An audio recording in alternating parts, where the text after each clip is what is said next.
وسلام على حبيبه المصطفى أما بعد فأعوذ بالله من الشيطان الرجيم بسم الله الرحمن الرحيم إن الله وملائكته يصلون على النبي يا أيها الذين آمنوا صلوا عليه وسلموا تسليما اللهم صل على سيدنا محمد معدن الجود والكرم وآله وأصحابه الكرام وابنه الكريم وبارك وسلم صلاة دائمة سرمدا أبدا بحمدی تعالیٰ و بکرم مصطفیٰ صلی اللہ تعالیٰ علیہ وسلم۔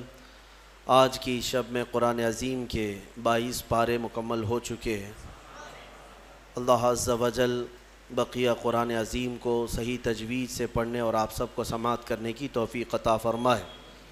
22ویں پارے کے اخیر میں سورہ یاسین کی ابتدا ہوتی ہے اور ہم نے سورہ فاطر کے اختتام تک آج تلاوت کی ہے۔ انشاءاللہ کل سورہ یاسین سے تلاوت ہوگی۔ اللہ نے چاہا تو کل مکمل یاسین مبارکہ سنانے کی کوشش کی جائے گی۔ آج ہم نے جو سورتیں تلاوت کی ہیں اس میں جو سورہ احزاب ہے اور اس کے بعد سورہ سبا اور سورہ فاطر، میں 21ویں پارے کے سلسلے میں بھی کل جیسے کہ آپ کو عرض کیا تھا کہ سورہ روم اور سورہ لقمان، سورہ سجدہ جو کل ہم نے تلاوت کی تھی، اللہ تبارک و تعالیٰ نے ایمان والوں کو ایک بہت پہلے ہی بشارت دے دی تھی۔ کس بات کی؟ کہ اللہ تبارک و تعالیٰ نے وحی کے ذریعے سے اپنے حبیب صلی اللہ تعالیٰ علیہ وسلم کو یہ بتایا تھا کہ رومی مغلوب ہو جائیں گے۔ روم والے لوگ یہ جو عیسائی تھے، ایک وقت ان کا ایسا تھا کہ ان کی طاقت کے برابر کسی کی طاقت نہیں تھی، روم والوں کی۔ انہی کو رومی کہا جاتا ہے۔ آج بھی وہ روم کنٹری موجود ہے، عیسائیوں کا یہ ہیڈ کوارٹر ہوا کرتا تھا اس وقت، اور ان کا دارالخلافہ یا سمجھ لیں جہاں سے پائے تخت وہ روم سے ہی چلتا تھا۔ تو اللہ کے نبی صلی اللہ تعالیٰ علیہ وسلم جب ہجرت کر کے مکہ سے مدینے تشریف لے گئے تو مدینے جب پہنچے میرے آقا صلی اللہ تعالیٰ علیہ وسلم، اس وقت یہ صورت نازل ہوئی ہے۔ اور جب کہ آپ کو پتہ ہے کہ چند ہی مسلمان ہیں اور وہ بھی اس میں اکثر مسلمان غریب ہیں جن کے مال و متاع ویسی مکہ والوں نے لوٹ لیے تھے۔ مدینے میں جانے کے بعد ان کے پاس گھر بھی نہیں ہیں، بڑے تجارت کے اسباب بھی نہیں ہیں۔ ان حالات میں اللہ تبارک و تعالیٰ اپنے رسول کو اگر کسی بات کی خبر دے رہا ہے تو دنیا کی سب سے بڑی طاقت کے بارے میں۔ مسلمان جب یہ بولنے لگ گئے کہ دنیا کی سب سے بڑی طاقت روم یہ شکست کھا جائے گی اور یہ مغلوب ہو جائیں گے، ختم ہو جائیں گے، تو مکہ والے ان کا مذاق اڑانے لگے۔ ان کو دیکھو ان کی حیثیت کیا ہے، یہ چھوٹے لوگ ہیں، غریب لوگ ہیں، اور بڑی طاقت کے بارے میں کہہ رہے ہیں کہ وہ مغلوب ہو جائیں گے۔ مثال کے طور پر اگر کوئی چھوٹے گاؤں کے رہنے والا آدمی بڑی بڑی طاقتوں کے ختم ہونے کی بات کہے تو دنیا اس کا مذاق اڑاتی ہے، یہ بظاہر دیکھا جائے تو۔ مکہ والے مشرکین صحابہ کا مذاق اڑانے لگے کہ یہ رومیوں کے بارے میں کہہ رہے ہیں۔ روم کی طاقت جانتے بھی ہو کہ کیا ہے؟ روم کے پاس لاکھوں کی فوج اور پورا ٹرینڈ لوگ ہوا کرتے ہیں، بہت کچھ ان کے پاس اسلحے اس زمانے کے، اور طاقت بھی دولت بھی سب کچھ ان کے پاس تھا رومیوں کے پاس۔ اور ادھر دیکھو تو صحابہ اکرام رضوان اللہ تعالیٰ علیہ مجمعین ایک کھجور پر پورا دن گزارا کر رہے ہیں، اسباب نہیں، کچھ نہیں۔ ان حالات میں جب وہ روم کے فتح کی بات کریں، روم کے مغلوب ہونے کی بات کریں تو دنیا کے تو سمجھ میں نہیں آئے گا، دنیا تو مذاق ہی اڑائے گی۔ لیکن حالات نے دیکھا، چند سال گزرے، یہی مدینے کے وہ صحابہ جو پیوند لگے کپڑے پہنتے اور پیروں میں چپل تک نہ ہوتے، ان کا ٹھاٹے مارتا ہوا سمندر ملک روم تک پہنچا اور روم کے تخت کو بھی الٹ کر کے رکھ دیا۔ ہاں، نکل کر کے صحرا سے جس نے الٹ دیا تھا تخت روما کو. اقبال نے کہا ہے نا, نکل کر کے صحرا سے جس نے الٹ دیا تھا تخت روما کو, سنا ہے قدسیوں سے میں نے کہ وہ شیر پھر ہوشیار ہوگا. اقبال نے کہا ہے. تو یہ وہی صحابہ کرام رضوان اللہ تعالیٰ علیہ مجمعین ہیں جن کو دیکھ کر کے مکہ والے مذاق اڑاتے تھے کہ ان کی حیثیت کیا ہے, لیکن انہوں نے دنیا کی سب سے بڑی طاقت سے ٹکر لیا اور روم جو ہے شکست کھا کر بکھر گیا, کئی ٹکڑوں میں تقسیم ہو گیا. ان کے اندر آپس میں اختلافات بھر گئے.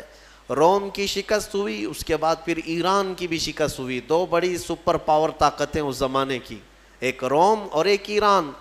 روم کو ہی قیصر کہتے ہیں, ایران کے بادشاہ کو کسرا کہتے ہیں.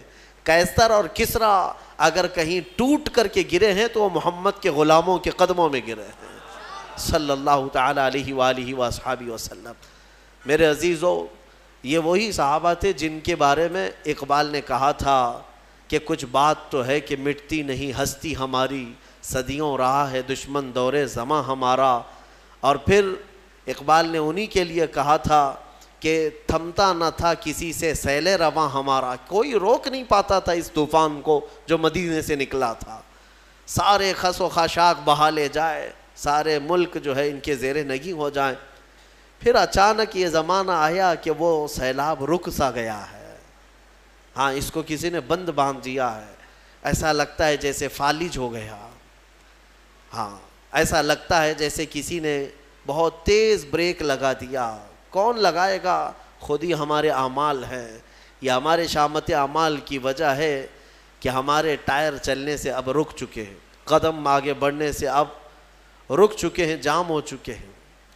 بس اس کا علاج وہی ہے جو صحابہ کرام نے محسوس کیا تھا, اور اس کو علاج کے طور پر ہی اقبال نے بتایا تھا. تمہارا علاج جو ہے صرف اتنا ہی ہے کہ محمد سے وفا تو نے, تو ہم تیرے ہیں. یہ جہاں چیز ہے کیا لوح و قلم تیرے ہیں.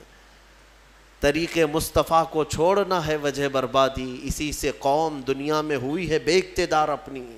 ہمیں کرنی ہے شہنشاہ بطحا کی رضا جوئی, وہ اپنے ہو گئے تو رحمت پروردگار اپنی. علاج بھی اسی میں ہے. سبب کچھ اور ہے جسے تو خود سمجھتا ہے, زوال بندے مومن کا بے زری سے نہیں. مال نہ ہونا یہ ہمارا زوال نہیں ہے, طاقت نہ ہونا, سیاست نہ ہونا, حکومت نہ ہونا, یہ ہمارے زوال کا سبب نہیں. ہمارے زوال کا سبب وہ تم کو بھی معلوم ہے کیا ہے, سب کو معلوم ہے. سبب کچھ اور ہے جسے تو خود سمجھتا ہے. اقبال نے کہا ہے, اور چھپاتے کچھ اور ہو, بولتے کچھ اور ہو. کہتے ہو کہ ہمارے پاس ایجوکیشن کی کمی ہے, ہمارے پاس سیاست کی کمی ہے, طاقت کی کمی ہے, اسباب کی. سبب کچھ اور ہے جسے تو خود سمجھتا ہے, یہ اسباب نہیں. اگر یہی سبب ہوتا کہ طاقت کی کمی, اسباب کی کمی, تو پھر ان صحابہ کے قدموں میں سارے ملک کیوں گرے پڑے جا رہے تھے جن کے پاس بظاہر کھجور بھی کھانے کو نہیں تھی, پہننے کے کپڑے بھی نہیں تھے, اور لڑنے کی تلواریں بھی نہیں تھی. پھر کیوں ٹوٹی جاتی تھی ان کے قدموں پہ دنیا؟ سبب کچھ اور ہے جسے تو خود سمجھتا ہے. وہ سبب کیا ہے؟ وہی سبب ہے جس کو تم بھی بھلا بیٹھے ہو اور ایک زمانہ بھلا بیٹھا ہے, کہ نبی پاک صلی اللہ تعالیٰ علیہ وسلم کی وہی محبت جس کو اقبال نے کہا محمد کی محبت دین حق کی شرط اول ہے, اسی میں ہو اگر خامی تو سب کچھ نامکمل ہے. اسی میں ہو اگر خامی, یہیں جا کر کے خامی ہے. بہرحال رومی مغلوب ہو گئے. چند ہی سالوں کے بعد ملک روم ٹوٹ کر ختم ہو گیا. ان کی سلطنت جو ختم ہوئی تو پھر ویسی طاقت آج تک نہیں آ سکی, آج تک نہیں آ سکی. اور اسی طرح کسرا کی جو حکومت ختم ہوئی ایرانیوں کی, 14 صدیاں گزر گئی, آج تک دوبارہ پھر کوئی کسرا نہیں آیا, نہ کوئی قیصر آیا نہ کوئی کسرا آیا. کیوں؟ جو ضرب لگی تھی وہ نبی پاک کے غلاموں کی ضرب لگی تھی, جو ان کے قدموں میں ٹوٹ کر گر پڑے, پھر دوبارہ وہ طاقتیں آئی نہیں. اور میں کہتا ہوں انشاءاللہ قیامت تک نہیں آئے گی, قیامت تک نہیں آئے گی. میں آپ کو ایک خصوصیت بتاؤں سیدنا خالد بن ولید رضی اللہ تعالیٰ عنہ کی. آپ کی یہ اسپیشیلٹی ہے حضور صلی اللہ علیہ وسلم کے صحابہ میں ایک صحابی سیف اللہ، اللہ کی تلوار ان کو کہا گیا. پتہ ہے آپ کو حضرت خالد بن ولید رضی اللہ تعالیٰ عنہ نے تقریباً 9 سال کے اندر 125 جنگیں لڑی ہیں. 125 جنگیں. اور جب وہ جنگ میں لڑنے کے لیے حاضر ہوتے، میرے عزیز و کڑیل جوان بھی تھے، ان کی تلوار، ایک تلوار 35 کلو کی ہے، اور ڈھال جس سے وہ اپنے آپ کو روکتے تھے وہ 40 کلو کا ہے. اور پھر اس کے بعد پھرتیلا پن اتنا کہ وہ تلوار ایسے گھومتی جیسے ان کے ہاتھ میں کچھ ہے ہی نہیں. جنگ موتا ایک جنگ ایسی ہے جس میں حضرت خالد بن ولید کہتے ہیں 9 تلواریں میرے ہاتھ سے ٹوٹی ہیں. 9 تلواریں ایک کے بعد دیگرے ٹوٹتی گئی، پھر دوسری لی ہے، وہ ٹوٹی پھر تیسری لیا. اب وہ کس انداز سے، کس جذبے سے وہ میدان میں جمے رہتے ہوں گے. میں جو بات عرض کرنے جا رہا ہوں وہ یہ ہے کہ سیدنا خالد بن ولید کی سربراہی میں اور آپ کی سپہ سالاری میں جتنے علاقے فتح ہوئے، بہت علاقے ہیں، جارڈن ہے، ملک شام کے کئی علاقے ہیں، یمن کے کئی علاقے ہیں، یہ جتنے علاقے حضرت خالد بن ولید کی سرپرستی میں فتح ہوئے، یاد رکھیں توجہ کے ساتھ. اوروں نے بھی جنگیں کی ہیں، بادشاہوں نے بھی جنگ کی ہیں. ایک بادشاہ کسی ملک کے ساتھ لڑتا ہے، علاقہ فتح کر لیتا ہے، پھر کئی سال تک اس بادشاہ کی حکومت چلتی ہے، پھر کوئی دوسرا آیا، وہ علاقہ پھر کسی اور نے فتح کر لیا. ہوتا رہا ہے نا. ہندوستان پر ہی کئی مرتبہ کون کون حملے کیے، کس کی حکومت چلی، پھر وہ حکومتیں ختم ہوئی، پھر کوئی اور آیا، پھر کوئی اور آیا، یہ سلسلہ چلتا رہا ہے. لیکن خالد بن ولید رضی اللہ تعالیٰ عنہ کا ریکارڈ ہے کہ جو علاقے آپ کے زمانے میں فتح ہوئے، 1400 سال گزر گئے، آج تک وہ علاقہ پھر کسی اور کے پاس نہیں گیا. آج تک وہ علاقہ کوئی اور فتح نہیں کر سکا. آج بھی وہ دامن اسلام میں ہے، آج بھی وہاں پرچم اسلام ہی لہرا رہا ہے. یہ سیدنا خالد بن ولید رضی اللہ تعالیٰ عنہ کی فتح ہے. بہرحال میں بات جو عرض کر رہا تھا وہ یہی ہے کہ نبی پاک صلی اللہ تعالیٰ علیہ وسلم کے غلام بظاہر اسباب کچھ نہیں تھے، لیکن انہوں نے پوری دنیا کو اپنی طاقت کا لوہا منوا کر رہے ہیں. احزاب، سورہ احزاب کی ہم نے کل تلاوت کی ہے اور آج بھی کچھ حصہ اس کا. ایک جنگ ہوئی ہے جس کو احزاب کہتے ہیں، اور جنگ خندق نام سنا ہوگا، خندق کو ہی احزاب کہتے ہیں.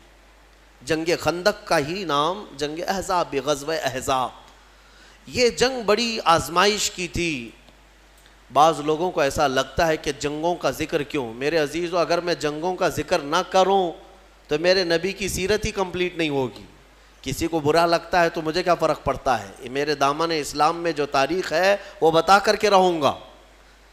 ظاہر سی بات ہے کسی اور کو اگر تکلیف ہوتی ہے تو اس کی تکلیف کا سبب میں نہیں ہوں، اس کا کوڑ دماغ ہے. ہر ایک کی تاریخ میں کچھ نہ کچھ جنگیں ہوئی ہیں، بہت سارے لڑائیاں ہوئی ہیں. ظاہر سی بات ہے کہ ہمارے اس ملک عزیز ہندوستان کے آزادی کے وقت کیا جنگیں نہیں ہوئی؟ اگر انگلینڈ والے، برٹش لوگ بولنے لگ جائیں کہ نہیں آزادی کے قصے مت سناؤ، ہمیں برا لگتا ہے، تو ہم کیا کریں؟ ہم تو انگریزوں کو مار بھگائے نا، انگریزوں کے خلاف جنگ ہوئی ہے. اب انگریز اگر یہ کہنے لگ جائے کہ نہیں آزادی کے قصے مت سناؤ، ہمیں برا لگتا ہے، تو ان کے برا لگنے سے میں اپنے ملک کی آزادی کے قصے سنانا نہیں چھوڑوں گا. یہ میرا اپنا حق ہے. دین اسلام کے ابتدا میں جن ظالموں نے اسلام کے خلاف کوششیں کی اور ان کی ہرزہ سرائیوں کو اور ان کی دشمنیوں کو کیسے زیر کیا میرے نبی کے غلاموں نے، یہ سنانا میرا حق ہے اور ہر مسلمان کا حق ہے. کیونکہ جو بھی سازشیں ہوتی رہی ہیں ان کو سنانا یہ بچوں کے لیے یہ نہیں ہے کہ ہم جنگجو بنا رہے ہیں، بلکہ ہم اپنی عظیم روشن تاریخ ان کے سینوں میں منتقل کر رہے ہیں. اور حق کسے کہتے ہیں، باطل کسے کہتے ہیں، یہ سمجھانا ہر باپ کی ذمہ داری ہے. احزاب، یہ جنگ بھی جو ہوئی ہے، خندق، مشرکین کے ساتھ لڑائی ہوئی، دشمنوں کے ساتھ. ایک بات میں آپ کو بتاؤں، پہلے بھی میں نے عرض کیا ہے، حضور پاک صلی اللہ تعالیٰ علیہ وسلم اور ان کے صحابہ مکہ والوں کو چھیڑ چھیڑ کر کے لڑنے کے لیے جاتے تھے یا مکہ والے لڑنے کی تیاریاں کیا کرتے تھے؟ الزام ہے نا آج بہت سارے لوگ کہ یہ جنگیں کرتے تھے. اس کی میں ایک وجہ بتاتا ہوں آپ کو. آپ اگر سینس رکھتے ہیں، تھوڑی بہت عقل رکھتے ہیں تو خود سمجھ لیں گے. اگر ہبلی، اللہ نہ کرے، ہبلی شہر ہے اور بیلگام شہر ہے، دو بڑے شہر ہیں، دونوں شہر کے کچھ لوگوں کے درمیان لڑائی ہو گئی یا کچھ معاملات ہو گئے. ہبلی کے آس پاس میں اگر لڑائی ہوئی ہے تو آپ کیا کہیں گے اس چیز کو؟ عقل والے سمجھتے ہیں بیلگام والے لڑنے آئے تھے یا ہبلی والے گئے تھے؟ وہ لوگ 100 کلومیٹر دور سے سفر کر کے یہاں آئے ہیں، اسی لیے قریب میں لڑائی ہوئی. اور اگر اس شہر کے قریب میں لڑائی ہوتی تو آپ پر الزام ہوتا کہ آپ گئے تھے لڑنے کے لیے. بات صحیح ہے. اب جتنی بھی جنگیں آپ دیکھیں گے، جنگ بدر، جنگ احد، جنگ خندق، یہ سب مدینے کے آس پاس ہوئی ہیں. اس کا مطلب یہ ہے کہ صحابہ نہیں جاتے تھے، مکہ والے لڑنے کے لیے آتے تھے. کیڑے کم تھوڑی نہ تھے، مار کھاتے تھے، مرتے تھے، پھر آتے تھے. حضور پاک صلی اللہ تعالیٰ علیہ وسلم اور صحابہ کو چھیڑنا ان کی عادت تھی. جنگ خندق بھی جو ہوئی ہے وہ کہاں ہوئی؟ مکہ میں نہیں ہوئی، مدینے کے آس پاس. مدینے سے صرف 5 کلومیٹر کا فاصلہ ہے. یہ مکہ والے پوری تیاری کر کے 12,000 لوگوں کو جمع کر کے لائے تھے. اتنا بڑا لشکر کہ جنگ احد کے بعد یہ تیسری جنگ تھی. ان کا حوصلہ تھوڑا بڑھ گیا تھا، مدینے والوں کو ماریں گے. اور مدینے میں رسول کریم صلی اللہ تعالیٰ علیہ وسلم کے ساتھ جو صحابہ، اس وقت بھی فاقے کا عالم تھا، ابھی پورے اسٹیبلش نہیں ہے. اور یہ جو جنگ لڑی گئی ہے وہ ایک الگ ٹیکنیک سے لڑی گئی تھی.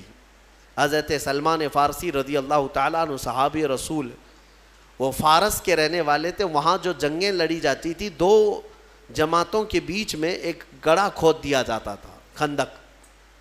عرب والوں کو یہ طریقہ معلوم نہیں تھا. حضرت سلمان فارسی نے حضور اکرم صلی اللہ علیہ وسلم کی بارگاہ میں مشورتاً عرض کیا کہ مشرکین مکہ اگر آئیں گے تو ایسا ہے کہ مدینے میں داخل ہونے کا ایک ہی بڑا راستہ ہے جس سے پوری فوج جا سکتی ہے، باقی سب چھوٹے چھوٹے راستے. اس بڑے راستے کے باہر ہم لوگ ایک بڑی خندق کھود دیتے ہیں تاکہ وہ آئیں تو مدینے شہر کے اندر نہ آئیں، کیونکہ شہر میں اگر لڑائی ہوگی تو گھر ٹوٹیں گے، بستیاں اجڑیں گی، دکان برباد ہوں گے، بہت کچھ ہو جائے گا. اس لیے ان کو شہر کے باہر ہی گھیر دیتے ہیں. حضور نے ان کا مشورہ پسند کیا اور خندق کھودی گئی. تقریباً 1 مہینے تک کھودی گئی تھی اور وہ کافی بڑی خندق. عرب کا تیز دوڑنے والا اچھی نسل کا گھوڑا بھی چھلانگ لگا کر اس خندق کو پار نہیں کر سکتا تھا، اتنی چوڑی تھی وہ خندق. اس خندق کو کھودنے میں خود میرے آقا صلی اللہ تعالیٰ علیہ وسلم نے اپنے ہاتھ میں کلہاڑی اٹھائی ہے. اور یہ وہ دور تھا جب صحابہ بھوک کی شدت کی وجہ سے پیٹ پر پتھر باندھتے تھے. حضرت ابو ہریرہ فرماتے ہیں، نہیں بلکہ دوسرے صحابہ اکرام سے یہ روایت ہے کہ حضور پاک صلی اللہ تعالیٰ علیہ وسلم اس وقت اپنا جبہ اٹھا کر دکھاتے ہیں تو آپ کے پیٹ پر 2 پتھر بندھے ہوئے تھے. یہ پتھر کیوں باندھتے تھے اس وقت؟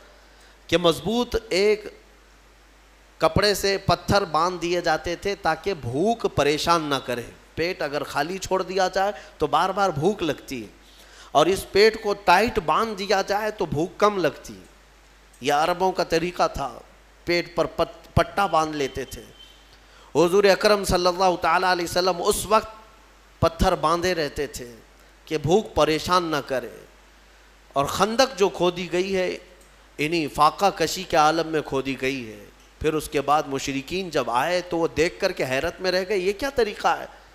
ہم کو شہر میں داخل ہونے نہیں دیا جا رہا ہے، یا مطلب یہ چیز نہیں تھی ان کے لیے. خندق کے اس طرف کھڑے ہو گئے. جنگ شروع نہیں ہوئی. اس میں 3 بڑی جماعتیں تھیں، قبیلہ بنو غطفان اور قریش، اور پھر ایک نجد کا ایک قبیلہ تھا. بڑے بڑے 3 قبیلے اس میں آئے تھے جنگ کرنے کے لیے. حضور پاک صلی اللہ تعالیٰ علیہ وسلم اور ان کے صحابہ، آزمائش میں آپ کو بتاؤں کیسی تھی. مدینے والے اس وقت جتنے تھے سب کے ساتھ میرے آقا صلی اللہ علیہ وسلم نے ایگریمنٹ کیا تھا، جو یہودی ہیں، عیسائی ہیں، سب کے ساتھ کہ حملہ مدینے پر ہو رہا ہے، لہٰذا ہم ساتھ مل کر کے لڑیں گے، شہر کی حفاظت ضروری ہے۔ یہودی جو تھے اس میں بنو نذیر ایک قبیلہ ہے اور بنو قریظہ، یہ دو قبیلے تھے۔ بنو نذیر کے ساتھ بھی حضور صلی اللہ علیہ وسلم نے معاہدہ کیا تھا، مکہ والوں کے خلاف ہم سب مل کے لڑیں گے، کیونکہ نقصان ہوگا تو تمہارا بھی ہوگا ہمارا بھی ہوگا مدینے پر۔ تو سب کا اس بات پر ایگریمنٹ تھا۔ لیکن آپ کو میں بتاؤں، جب لڑائی کے لیے آئے تو طے یہی پایا تھا کہ وہ مدینے کے جتنے یہودی اور عیسائی ہیں وہ بھی حضور کے ساتھ کھڑے رہیں گے۔ لیکن ان ظالموں نے کیا کیا، حضور اکرم صلی اللہ تعالیٰ علیہ وسلم کے ساتھ آئے نہیں میدان میں، چند اپنے لوگوں کو بھیجا اور اپنے سارے قلعے میں یہودی بیٹھ کر میٹنگ کرنے لگے اور حضور پاک کی ساری تیاریوں کی خبریں مکہ کے کافروں کو دینے لگے، مشرکین۔ یہ دھوکے باز تھے، حضور پاک صلی اللہ علیہ وسلم کی ساری خبریں مکہ والوں کو پہنچانے لگے۔ انہوں نے دھوکہ دیا، خداع کیا، غش کیا، یہ ساری چیزیں ہوئی۔ اب جو حضور کے ساتھ تھے اس میں کچھ منافقین بھی آئے ہوئے تھے اور وہ موسم کی سختیاں دیکھنے لگے، ایسی ہوائیں تیز چلی کہ لوگوں کا کھڑا ہونا مشکل تھا وہاں۔ ہنالک ابتلی المؤمنون وزلزلوا زلزالا شدیدا، اللہ فرماتا ہے یہ وہ جگہ تھی جب مومنوں کو آزمایا گیا اور انہیں بہت اچھی طرح سے ہلا دیا گیا تھا۔ وَإِذْ يَقُولُ الْمُنَافِقُونَ، اور اس دن منافق یہ کہہ رہے تھے، کیا کہہ رہے تھے؟ ارے ہمارے گھر میں عورتیں خالی ہو گئی ہیں، چھت اڑ گئی ہیں اور ہم کو جانا ہے مدینے میں، یہ کہہ کر کے حضور کو چھوڑ کر چلے گئے۔ جو جماعت میں یہ وہ لوگ تھے جو مسلمان نظر آتے تھے، حضور کے ساتھ نماز بھی پڑھتے تھے، ان کا سب مسلمانوں کے ساتھ چلتا تھا، لیکن جب حالات سخت ہو گئے بھاگ گئے۔ وہ ایک ہی لاٹھی سے بھاگنے والے لوگ سب مدینہ میں بھاگ کر کے چلے گئے، اور میدان میں کون بچے؟ وہی صحابہ جو نبی پاک صلی اللہ تعالیٰ علیہ وسلم کے لیے اپنی جان بھی قربان کرنے کے لیے حاضر رہا کرتے تھے۔ وہ عاشقین کی جماعت کھڑی رہ گئی، اس میں چند لوگ تھے۔ اب مجھے بتائیے، منافقین چھوڑ کر مدینے گئے، یہودی دھوکہ دے کر کے میٹنگ کر رہے ہیں مدینے میں بیٹھ کر، اور سامنے 12,000 کا لشکر ہے مشرکین کا، اور خندق ہے، اور صحابہ کے پاس کھانے پینے کو کچھ بھی نہیں ہے۔ ایک رات ایسی بھی آئی، ایک رات کہ وہ مشرکین وہاں بڑے بڑے جانور ذبح کر کے بھون رہے تھے، گوشت کھا رہے تھے، روٹیاں پک رہی تھیں۔ ظاہر سی بات ہے ادھر کے کھانے کی خوشبو ادھر بھی آتی ہوگی، اور ادھر صحابہ کا حال یہ تھا کہ 10 صحابہ میں 4 کھجوریں گھوما کرتی تھی، 10 صحابہ میں۔ رات کے وقت صحابہ کھڑے رہ جاتے اور ان کے کھانے پینے چل رہے ہیں۔ حضور پاک صلی اللہ تعالیٰ علیہ وسلم نے صحابہ سے پوچھا کہ مجھے لگتا ہے کہ تمہیں کھانے کی خوشبوؤں نے پریشان کر رکھا، اور ادھر کے کھانے کی۔ میں ایک بات بتاتا ہوں، حضور اگر خیمے میں آرام کر رہے ہوں، گھر کے اندر ہو، ایک بھی کوئی صحابی ادھر سے ادھر گیا ہو 2 روٹیاں مانگنے کے لیے یا 1 بوٹی مانگنے کے لیے کہ میاں ہمیں بھی تھوڑا سا کھانا پانی دے دو، لنگر بٹتا ہے تو کیسے بھیڑ لگ جاتی ہے، ایک صحابی بھی گیا ہو؟ تاریخ میں ڈھونڈ کر کے نکالو، ایک صحابی سے بھی آپ نہیں دکھا سکو گے۔ یہ وہ لوگ نہیں ہیں جو 500 1000 کی نوٹ دکھائے تو پارٹی بدل لیں۔ ہاں، صبح کچھ اور جھنڈا، دوپہر میں کچھ اور جھنڈا، شام میں کوئی اور جھنڈا، سب کے 1000 ہے۔ گلے میں پٹا بھی الگ الگ ہے، صبح نیلا پٹا تھا، دوپہر میں پیلا پٹا، اور رات میں لال پٹا۔ یہ سارے دوپٹے والے، ان کا کوئی اپنا موقف نہیں ہوتا، صرف اور صرف دولت کے ہوس میں ادھر سے ادھر بدلنے والے۔ میرے عزیزو، صحابہ کرام کا حال یہ تھا، شدت کی بھوک تھی لیکن کھانے نے ان کے قدموں کو نہیں ڈگمگایا۔ حضور پاک نے جب پوچھا تو صحابہ عرض کرتے ہیں، یا رسول اللہ صلی اللہ تعالیٰ علیہ وسلم، ہم میں سے کوئی اس میدان میں کھانے روٹی بوٹی کے لیے نہیں آئے، ہم تو اپنی جانیں آپ کے قدموں پہ لٹانے آئے ہیں۔ صحابہ کرام کا وہ جذبہ تھا۔ اس کے بعد ہوا کیا، ایک صحابی کی وجہ سے پوری جنگ پلٹ گئی. حضرت نعیم یہ ادھر کے خیمے کے تھے، ایمان لے آئے. حضور پاک صلی اللہ علیہ وسلم کے چہرے جمال جہاں آرا کو دیکھ کر وہ بے قابو ہو گئے. خندق کراس کر کے آئے، ایمان لے آئے. اور پھر حضور پاک صلی اللہ تعالیٰ علیہ وسلم سے اجازت لے کر کے واپس اسی خیمے میں گئے. ان تینوں قبیلوں میں جو تھے، بڑے بڑے جو 3 قبیلے تھے، ان کے تینوں کے درمیان کچھ نہ کچھ چل رہی تھی باتیں. ظاہر سی بات ہے، لیڈ کون کرے گا، آگے کون جائے گا، اس میں بہت سارے جھگڑے ہوا کرتے ہیں. ان کے اندر اتحاد نہیں تھا. حضرت نعیم رضی اللہ تعالیٰ عنہ نے اسی کمزوری کو ان کے محسوس کیا اور تینوں قبیلوں کو برابر اپنی اپنی جگہ پر لگایا. قبیلہ بنو غطفان سے انہوں نے کہا کہ تم تو بیوقوف بنے جا رہے ہو. قریش جو ہے اپنے مجاہدین اور اپنے سپاہی پہلے نہیں اتاریں گے، پہلے تمہارے اتاریں گے. اور بنو نجد محمد صلی اللہ علیہ وسلم سے معاہدہ کر چکے ہیں، ہاں وہ تو ختم کرنے والے ہیں، جنگ میں لڑیں گے نہیں. ان سب میں آپس میں ہی یہ شک تھا کہ ہم سب دھوکے میں تو نہیں آ گئے. تینوں قبیلوں کے درمیان ایسی باتیں ہو گئی کہ دوسرے دن اٹھ کر کے سب لڑنے لگے کہ تمہارے پہلے اتارو، تمہارے پہلے اتارو. اس لیے کہ ان کو یہ شک ہو گیا تھا کہ اگر یہ قبیلہ اپنے سپاہیوں کو نہیں اتار رہا ہے تو اس کا مطلب ہے دال میں کچھ کالا ہے. وہ قبیلہ بھی یہی سمجھ رہا تھا کہ یہ کیوں نہیں اتار رہے. ان تینوں کے درمیان ایسی پھوٹ پڑی کہ وہ آپس میں لڑ پڑے.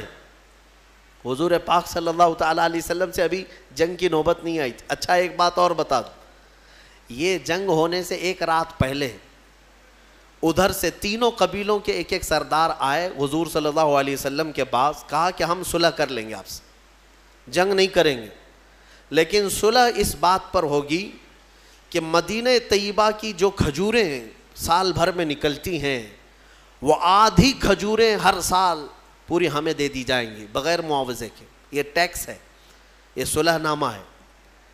مدینے کے جتنے پھل ہیں آج پوری دنیا کھا رہی ہے. آپ جانتے نہیں ہیں مدینے کی کھجوروں کی برکت کیا ہوتی ہے، اندازہ بھی نہیں ہوگا آپ کو. میرے عزیزو، آج کے زمانے میں کہہ رہا ہوں مدینے کے باغات کی جو کھجوریں نکلتی ہیں، آپ کو پتہ بھی ہے سال میں 2 کروڑ حاجی وہاں پہنچتے ہیں. 2 کروڑ تقریباً، حج کے، عمرہ کے، رمضان کے، یہ سب ملا کر سال بھر میں 2 کروڑ لوگوں کا آنا جانا ہوتا ہے. اور 2 کروڑ میں سے ہر کوئی اگر 1 کلو بھی کھجور لے جاتا ہے تو 2 کروڑ کلو کھجور صرف مدینے سے نکلتی ہے. اور مدینے کے باغات کتنے ہیں وہ دیکھو تو آپ کو حیرت ہوگی. کہاں ہیں باغات؟ بہت نہیں ہیں، ایسے نہیں ہے کہ جہاں تک دیکھو باغیچے ہیں. وہ چھوٹے چھوٹے باغیچے ہیں، کوئی 4 ایکڑ میں ہے، کوئی 6 ایکڑ میں ہے، کسی کا 10 ایکڑ میں ہے. اس طرح کے باغات ہیں. لیکن آج تک ہم نے نہیں سنا کہ سال بھر میں، رمضان میں ہو کہ حج کے موسم میں ہو، یا کبھی بھی حاجیوں کو کبھی کھجور مدینے میں کم پڑی ہو. کبھی نہیں ہوا، بلکہ ایکسٹرا ان کے پاس رہتی ہے ہمیشہ. مدینے کی کھجوروں کی جو برکت ہے وہ آپ سوچ بھی نہیں سکتے، اندازہ بھی نہیں لگا سکتے. یہ تو میں صرف اجوا کھجور کی بات کر رہا ہوں جو 2 کروڑ سے زیادہ نکلتی ہے. باقی اور مدینے میں 40 قسم کی کھجوریں اور پیدا ہوتی ہیں. یہ تو صرف اجوا کی بات میں کر رہا ہوں، اجوا تو ہر کوئی لے آتا ہے. اب آپ سوچیں ان مشرکین نے ایگریمنٹ میں لکھوایا تھا کہ آدھی کھجوریں ہمیں دے دی جائیں گی مفت میں اور ہم جنگ چھوڑ کے جائیں گے. حضور پاک صلی اللہ تعالیٰ علیہ وسلم نے محسوس کیا کہ صحابہ کم تعداد میں، بنو نذیر یہودی دھوکہ دے چکے ہیں، منافقین یہاں سے چھوڑ کے بھاگ چکے ہیں، اور ادھر ان کی طاقت بھی بہت زیادہ ہے، موسم بھی بڑا سخت ہے. حضور پاک صلح چاہتے تھے. صلح کا آپ نے ارادہ فرما ہی لیا. 2 صحابہ کو اس میں بلایا، دونوں کا نام سعد ہے، سعد ابن معاذ اور سعد ابن ابی عبادہ رضی اللہ تعالی عنہما. دونوں مدینے کے سردار صحابہ، انصار صحابہ میں. اور حضور دونوں کی عزت فرمایا کرتے تھے. دونوں کو بلایا، کہا میں ان تینوں قبیلوں کے سرداروں سے بات کر چکا ہوں، تم کیا سوچتے ہو؟ انہوں نے پوچھا کہ مشورے یعنی صلح میں کیا طے پایا ہے؟ حضور پاک صلی اللہ علیہ وسلم نے فرمایا کہ وہ مدینے کی سال بھر کی آدھی کھجوریں لے لیا کریں گے ہر سال۔ حضرت سعد اور دونوں سعد کھڑے ہو گئے، کہا یا رسول اللہ صلی اللہ علیہ وسلم، آپ کا یہ مشورہ ہے یا حکم ہے؟ حکم ہے تو اسے ٹالا نہیں جا سکتا، اگر آپ مشورہ فرماتے ہیں تو ہمیں اجازت دیں۔ حضور پاک صلی اللہ علیہ وسلم نے فرمایا نہیں، میرا حکم نہیں ہے، میرا مشورہ ہے صلح کرنے کا۔ تو دونوں صحابہ اٹھے اور وہ ایگریمنٹ کا جو پیپر تھا اس کو اٹھائے اور پھاڑ دیا۔ حضرت سعد اس دن کہتے ہیں یا رسول اللہ صلی اللہ تعالیٰ علیہ وسلم، جب ہم کفر میں تھے، جب ہم مشرک تھے، تب ان خبیثوں کو ایک کھجور نہیں دیتے تھے، اور آج دولت ایمان ہمارے پاس ہے اور آدھی کھجوروں کی بات کی جاتی ہے۔ یعنی مدینے کے آدھے ہم زمانے کفر میں ایک کھجور نہیں دیتے تھے، اور آج دولت ایمان ہمارے پاس ہے، اور رسول پاک صلی اللہ علیہ وسلم کی سربراہی ہمارے ساتھ ہے، تو پھر آدھی کھجوریں دینا وہ بھی ان لوگوں کے لیے کیا معنی رکھتا ہے؟ انہوں نے پھاڑ دیا۔ میرے آقا مسکرائے ان کی بات پر، یہ نہیں ہے کہ رسول کے خلاف ہو گئے، بلکہ حضور ان کے جذبے کو دیکھ رہے تھے۔ اس کے بعد وہی سعد ہیں جن کو کافروں نے اسی جنگ میں تیر مارا تھا، تو حضرت سعد کی پیشانی پر لگا تھا اور خون کا فوارہ جاری ہو گیا، اور ان کے ہاتھ بھی کٹ گیا تھا حضرت سعد کا تیر سے، اور حضور پاک صلی اللہ تعالیٰ علیہ وسلم خود ان کا ہاتھ اپنے ہاتھ میں پکڑے رہے۔ حضرت سعد کا پورا خون اچھل کر میرے آقا کے چہرے پر لگتا تھا۔ حضور اکرم صلی اللہ علیہ وسلم اس صحابی کو اس قدر محبت فرمایا کرتے تھے۔ اب سنیے، دوسرے دن ہوا وہی جو حضرت سعد نے چاہا تھا، کہ یہ لڑنے کی طاقت ہی نہیں تھی، بلکہ آپس میں گتھم گتھا ہوئے ایک دوسرے سے لڑ پڑے، اور ایسا لڑے کہ ان کے تینوں قبیلوں کے جانور بدک گئے۔ کسی کو ان کا گھوڑا لے کر بھاگتا تھا، کسی کو ان کا اونٹ لے کے بھاگتا تھا، پورے میدان میں تتر بتر ہو گئے۔ جنگ کا نقشہ جو ہے آپس میں جنگ میں تبدیل ہو گیا۔ اس کو اللہ نے فرمایا وَمَكَرُوا وَمَكَرَ اللَّهُ وَاللَّهُ خَيْرُ الْمَاكِرِينَ۔ کفار منصوبے بناتے رہتے ہیں اور اللہ خفیہ تدبیر کرتا ہے، اور اللہ کی تدبیر سب سے بہتر تدبیر ہوتی ہے۔ ختم ہو گئی، یہی جنگ احزاب ہے، یہی جنگ احزاب۔ اس سے حضور پاک صلی اللہ تعالیٰ علیہ وسلم جب واپس لوٹ رہے تھے، اب سنیے اب مسئلہ کیا تھا۔ وہ تو بھاگ گئے، بہت سارا مال سب چھوڑ کر مکہ والے بھاگے۔ اب حضور کو مدینے واپس آنا ہے، مدینے واپس آنا ہے۔ بیچ راستے میں حضرت جبرائیل آئے، کہا یا رسول اللہ صلی اللہ علیہ وسلم، رب تعالیٰ کی یہ منشا ہے کہ ان مشرکین سے تو آپ نپٹ گئے، وہ بنو نذیر یہودی جو دغا کیے، دھوکہ کیے، ان کے ساتھ بھی آپ جنگ کے لیے یہیں سے نکلے۔ ایک جنگ ختم ہوئی ہے، ابھی مدینے پہنچے نہیں، پھر جبرائیل امین کا حکم آیا کہ یہیں سے ان کو بھی نپٹا کر کے آ جائیں جو دھوکہ دیے ہیں۔ بنو نذیر یہ بھی مدینے کے باہر رہتے تھے، ایک قلعے میں بند ہو کر انہوں نے ایگریمنٹ بھی توڑ دیا تھا، بلکہ ہتھیار صاف کر رہے تھے کہ اب مکہ والوں نے تو مدینے حضور صلی اللہ علیہ وسلم کو مار دیا ہوگا، ہم بھی نکلیں گے، ہم بھی ماریں گے، پورا مدینہ ہمارا ہے۔ وہ سارے شیخ چلی کے پلان پہلے سے بن رہے تھے، انہیں پتہ ہی نہیں میدان میں ہوا کیا ہے۔ جب وہاں پر وہ سب میٹنگیں چل رہی تھی، ادھر جبرائیل امین حضور سے عرض کر رہے تھے کہ آقا رب تبارک و تعالیٰ کا حکم ہے۔ اب میرے آقا صلی اللہ تعالیٰ علیہ وسلم نے صحابہ سے پوچھا، ایک مہینے تک جنہوں نے خندق کھودی ہو، بھوکے پیاسے کھڑے ہوں، کئی زخمی ہو چکے، اور اس جنگ کی اختتام کے بعد مدینے لوٹ رہے ہوں، بیچ راستے میں حضور پھر کہیں کہ یہاں سے اور ایک جنگ پہ جانا ہے، کیا کیفیت ہوگی؟ سننے میں تمہیں آسان لگے گا، پریکٹیکلی معلوم پڑے گا۔ روزے کے عالم میں صبح نکل کر کے کسی جگہ جاؤ، کام کرو، دوپہر میں کوئی آ کر کے کہے یہاں سے اور ایک جگہ جانا ہے، منہ لٹکا لو۔ ہاں وہ صحابہ 1 مہینے تک وہاں کھڑے رہے بھوکے پیاسے، ایک دن کی بات نہیں.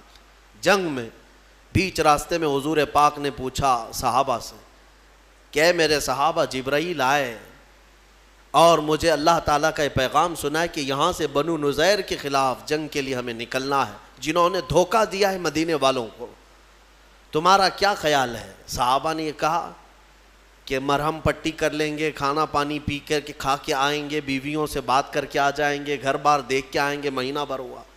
حضور نے جب پوچھا کہ تمہارا کیا خیال ہے، صحابہ کہتے ہیں یا رسول اللہ دیر کس بات کی، چلے یہیں سے چلتے ہیں. ایک صحابی نے بھی یہ نہیں کہا کہ مدینے جانا ہے، مدینہ 5 کلومیٹر ہے، وہیں سے میرے آقا کے ساتھ چل پڑے. قرآن نے اسی لیے ان صحابہ کے بارے میں کہا ہے رضی اللہ عنہم ورضوا عنہ، اللہ ان سے راضی ہوا اور یہ اللہ سے راضی ہوئے. یہ یوں ہی نہیں ہے، اللہ تعالیٰ ان صحابہ سے کیوں راضی تھا کہ انہوں نے اپنی جانیں جوخم میں ڈالی ہیں لیکن شکایت کبھی نہیں کیا. بھوک بھی برداشت کیا، پیاس بھی برداشت کیا، مصیبتیں بھی برداشت کی، لیکن شکایت کبھی نہیں کیا. بنو نذیر کی جنگ میں بھی گئے اور پھر اس قلعے کا محاصرہ کیا. وہ تو میاں مٹھو بنے ہوئے پہلے سے پلان بنا رہے تھے، ان کو ایسا لگ رہا تھا ہم مار ڈالیں گے، کاٹ ڈالیں گے، ختم کر ڈالیں گے. حضور پاک باہر کھڑے صحابہ کے ساتھ، ان کو بلایا آ جاؤ. انہوں نے کہا ہم جنگ کریں گے. حضور پاک صلی اللہ علیہ وسلم کی طرف سے حکم ہوا کہ ہم جنگ نہیں کرنا چاہتے، تم آ جاؤ، تم سب نے دھوکہ دیا ہے، ایگریمنٹ توڑے. اندر سے ان لوگوں نے پلان بنا کر کے یہ کہا کہ چلو لڑتے ہیں جتنے ہیں. کیا لڑ پاتے محمد عربی صلی اللہ علیہ وسلم کے ان شیروں کے ساتھ. نیچے آئے، دوپہر تک نہیں ہوئی کہ سب کے سب وہیں ڈھیر ہو گئے. کئی قیدی بن گئے اور کئی مارے گئے، اور اس کے بعد اس علاقے کو، اس اڈے کو بھی ہمیشہ کے لیے ختم کر دیا گیا، بنو نذیر کو. اب مدینہ طیبہ میں نبی پاک صلی اللہ تعالیٰ علیہ وسلم کی اسی سلطنت کا اسٹیبلشمنٹ ہوا جو آج تک ہمارا مرکز اسلام ہے. حرزہ سرائیاں مدینے کو خراب کرنے کی اس وقت سے کوششیں ہوتی رہی، جنگیں یوں ہی نہیں ہوئی ہیں، وجہ تو کچھ تو رہی ہے. کوئی بھی جہاد میرے پاس لا کر کے دکھاؤ، میں اسباب بتاتا ہوں، اس کے ریزن بتاتا ہوں کہ کیوں ہوئی، تب تمہیں پتہ چلے گا کہ انصاف اور حق کس کی طرف ہے. یقیناً میرے آقا صلی اللہ علیہ وسلم رحمت للعالمین ہے. ہاں وہ جنگوں کے لیے نہیں بلکہ خواہش نہیں فرماتے. خود میرے آقا نے فرمایا کہ جنگوں کی خواہش مت کرو، دشمن سے مڑ بھیڑ ہونے کی تمنا مت کرو کہ میں جاؤں گا، ماروں گا، کاٹوں گا. نہیں، تمنا مت کرنا، میرے آقا کی حدیث ہے. ہاں حضور نے پھر اس حدیث میں یہ بھی فرمایا ہاں اگر کوئی زبردستی تمہارے سر پر سوار ہو جائے تو پھر اپنے قدم بھی پیچھے مت ہٹانا، پھر ثابت قدمی کے ساتھ جمے رہنا، کیونکہ اللہ تبارک و تعالیٰ نے ہمیں بھی قوت عطا فرمائی ہے، طاقت ہمیں بھی عطا فرمائی ہے. اسی لیے میں آج یہ کہتا ہوں میرے عزیزوں، آج کچھ برساتی کیڑے نکلے ہوئے ہیں گلی کوچوں میں اور دنگائی جو فساد مچا کر، مجھے ہنسی بھی آتی ہے اور حیرت بھی ہوتی ہے کہ کچھ لوگ اپنے اپنے شکتی پردرشن کے لیے تلواریں لہرا کر کے دکھا رہے ہیں مسجدوں کے باہر، چھریاں، چاقو، تلواریں. کیا اب یہ جلوس تلواروں کا ہونے لگ گیا؟ مجھے حیرت ہوتی ہے کہ یہ آج اس طرح سے کیوں پرمیشن دی جا رہی، کیوں اجازت دی جا رہی ہے، وہی بہتر جانے. لیکن میں ایک جملہ ضرور کہنا چاہوں گا، ان تمام کیڑوں سے جو ابھی ابھی برسات میں پیدا ہوئے ہیں، تلواریں تم ان کو دکھا رہے ہو جو 1400 سال سے کربلا سنتے آ رہے ہیں. 1400 سال سے جو کربلا سنتے آ رہے ہیں ان کے سامنے تم یہ ساری چیزیں لہرا رہے ہو. ہم خواہش نہیں رکھتے جنگ کرنے کی، ہم اپنے ملک عزیز کے امن کو خراب ہونے نہیں دینا چاہتے. ہم یہاں پر اس ملک کی فضا کو مقدر اور برباد ہونے نہیں دینا چاہتے. الحمدللہ یہاں کی مٹی سے ہمیں محبت ہے، امن و امان قائم رکھنے کی ہم بھرپور کوششیں کرتے ہیں. لیکن جن کیڑوں کو آج یہ پرمیشن دی گئی ہے، اجازت دی گئی ہے ماحول خراب کرنے کی، میں ان حکومت پر بیٹھے ہوئے، تخت پر بیٹھے ہوئے لوگوں کو بھی تنبیہ کرنا چاہتا ہوں. اگر تم یہ سمجھتے ہو کہ ان کے لڑنے سے صرف تمہاری سیٹیں گرم ہوں گی، کرسیاں رہیں گی، ایک دن آئے گا یہ آگ لگے گی تو کرسی بھی جلے گی. ہاں آگ لگے گی تو کرسیاں بھی جلیں گی. اسی لیے کوشش یہ کرو کہ امن خراب نہ ہونے پائے. ساری کمیونٹیاں جس طرح یہاں پر امن کے ساتھ عزت کے ساتھ رہتی تھیں، سب عزت کے ساتھ رہے. سارے امن کے پیغامات ہمیں ہی سنانے کے لیے کہا جا رہا ہے کہ مسلمانوں کو تنبیہ کرو، مسلمانوں کو سمجھاؤ. سمجھا کر کے تو تھک گئے. ہم مسلمانوں کو اخلاق ہی کی تو باتیں کر رہے ہیں آج تک. ہم نے کب ان کے ہاتھوں میں تلوار دیا ہے، کب ان کے ہاتھوں میں بندوقیں دی ہیں؟ لیکن باضابطہ ایک جماعت ایسی ہے جو پورے ہندوستان میں اپنے نوجوانوں کے ذہنوں میں زہر گھول رہی ہے مسلمانوں کے خلاف، اس طرح سے کہ انہیں تلواریں اٹھانے کا اور انہیں بندوق اٹھانے کا اور انہیں ہتھیار اٹھانے کا بار بار اکساؤ والا بیان اور بھڑکاؤ بیان یہ دے دے کر کے انہیں پریپیئر کیا جا رہا ہے، تیار کیا جا رہا ہے. کیا یہ ہماری آنکھوں سے چھپا ہوا ہے؟ آج سب دیکھ رہے ہیں سوشل میڈیا پر، بلکہ میں سمجھتا ہوں ڈپارٹمنٹ بھی دیکھ رہی ہوگی، حکومت بھی دیکھ رہی ہوگی، سارے لوگ دیکھ رہے ہیں. لیکن جن لوگوں نے آنکھیں میچ رکھی ہیں آج کل پھر اچانک کھولنا پڑ جائے گا آنکھیں. اس لیے ماحول خراب کرنا یہ اچھی چیز نہیں ہے. اسی لیے جو اس نے کہا ہے وہ سچ کہا ہے، لگے گی آگ تو آئیں گے مکان کئی زد میں، یہاں ہمارا ہی مکان تھوڑی نہ ہے، سب کے مکان جلیں گے. پھر اللہ تبارک و تعالیٰ امن برقرار رکھنے کی ہمیں توفیق عطا فرمائے. میں نے سورہ احزاب اور جو آپ کو سورہ روم کے متعلق جو عرض کیا، اخیر میں صرف اتنی بات بتاؤں گا. آج ہم نے جو پارہ تلاوت کیا اس میں میرے آقا صلی اللہ تعالیٰ علیہ وسلم کی عظمت شان میرے مولا نے بیان کی ہے. اللہ فرماتا ہے ما کان محمد ابا احد من رجالکم ولکن رسول اللہ و خاتم النبیین. محمد تم میں سے کسی مرد کے باپ نہیں بلکہ وہ اللہ کے رسول ہیں اور خاتم النبیین ہیں، نبیوں میں سب سے اخیر آنے والے ہیں. اور اللہ تعالیٰ نے ان کی عظمت شان میں یہ فرمایا انا ارسلناک شاہدا و مبشرا و نذیرا. اے محبوب ہم نے آپ کو گواہ بنا کر بھیجا ہے، ہم نے آپ کو گواہ بنا کر بھیجا ہے اور خوشخبری دینے والا اور ڈر سنانے والا اور اللہ کی طرف دعوت دینے والا بنا کر آپ کو بھیجا ہے. وَسِرَاجًا مُنِيرًا اور روشن چمکتا ہوا چراغ بنا کر کے بھیجا ہے. اللہ خود فرما رہا ہے اپنے نبی کے بارے میں، اللہ نے اپنے رسول کو کیا بنا کر بھیجا ہے؟ سراجم منیرا کا مطلب ایک ترجمے میں یہ فرمایا گیا ہے کہ اجالا والا سورج بنا کر کے بھیجا ہے. سراج سورج کو چراغ کو کہتے ہیں، لیکن یہاں پر چراغ نہیں سورج بنا کر کے بھیجا ہے. اسی لیے ہم اپنے نبی پاک صلی اللہ تعالیٰ علیہ وسلم کے بارے میں یہ موقف رکھتے ہیں کہ نبی اکرم صلی اللہ تعالیٰ علیہ وسلم ہے مدینے میں لیکن ان کی چمک ہر علاقے میں موجود ہے، پوری دنیا میں ان کی چمک ہے. جب سورج ایک جگہ طلوع ہوتا ہے ہر جگہ نظر آتا ہے تو مدینے کا سورج بھی ہوگا اپنی قبر انور میں آرام فرما، لیکن ہر مومن کے دل میں بھی ہے اور ہر عاشق کی آنکھوں میں بھی ہے، ہر جگہ پر موجود ہے. وہ حاضر و ناظر ہے. ہمارا عقیدہ ہے نا حضور پاک صلی اللہ علیہ وسلم حاضر بھی ہیں ناظر بھی. حاضر و ناظر کا مطلب کیا ہے؟ حاضر کا مطلب موجود، ناظر کا مطلب دیکھنے والا. وہ ایک ہی لفظ سے سمجھ میں آ جاتا ہے. اللہ فرماتا ہے اے محبوب ہم نے آپ کو گواہ بنا کر بھیجا ہے. گواہ کون ہوتا ہے؟ گواہ کس کو کہتے ہیں پتہ ہے نا؟ مثال میں آپ کو بتاتا ہوں، اگر یہاں ایکسیڈنٹ ہو گیا یا کچھ ایسا حادثہ ہو گیا اور اس وقت آپ کورٹ میں پیش کیے گئے پولیس کی طرف سے، جج آپ سے سب سے پہلا جو سوال کرتا ہے وہ کیا ہے؟ کیا تو حادثے کے وقت موجود تھا؟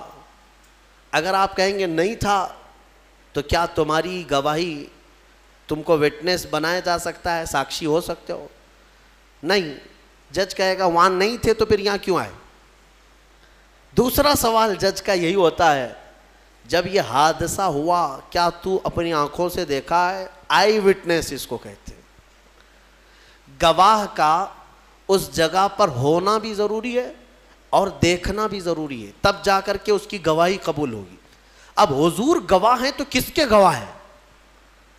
تفسیر میں فرمایا گیا پوری امتوں کے حضور گواہ بنا کر اٹھائے جائیں گے. قیامت کے دن حضور صرف اپنی امت نہیں، ساری امتیں جو اب تک آئیں سب کے گواہ بن کر کے تشریف لائیں گے. حضور قیامت کے دن سب کے گواہ ہوں گے. کس چیز کے گواہ؟ ان کے اعمال کے. یہ سب اپنے نبیوں کو جھٹلائے ہوں گے دنیا میں، لیکن وہاں کہہ رہے ہوں گے ہمارے پاس نبی آئے ہی نہیں تھے. پھر رب تبارک و تعالیٰ رسول سے فرمائے گا آپ کیا فرماتے ہیں؟ حضور کی گواہی وہاں پر لی جائے گی کہ یہ جھوٹ بول رہے ہیں، نبی آئے بھی تھے اور تبلیغ بھی کیے تھے۔ اب پتہ یہ چلا کہ رسول پاک ساری امتوں کے اگر گواہ بنا کر قیامت کے دن تشریف لائیں گے تو اس کا مطلب یہ ہے کہ ہر زمانے میں میرے آقا حاضر بھی تھے اور ناظر بھی تھے، موجود بھی ہیں اور دیکھ بھی رہے ہیں، آج بھی وہ دیکھ رہے ہیں۔ بہرحال اللہ تبارک و تعالی ہمیں اہل سنت و جماعت پر قائم و دائم رکھے، میرے آقا صلی اللہ تعالی علیہ وسلم کا سچا عشق ہمیں عطا فرمائے۔ وآخر دعوانا الحمدللہ رب العالمین۔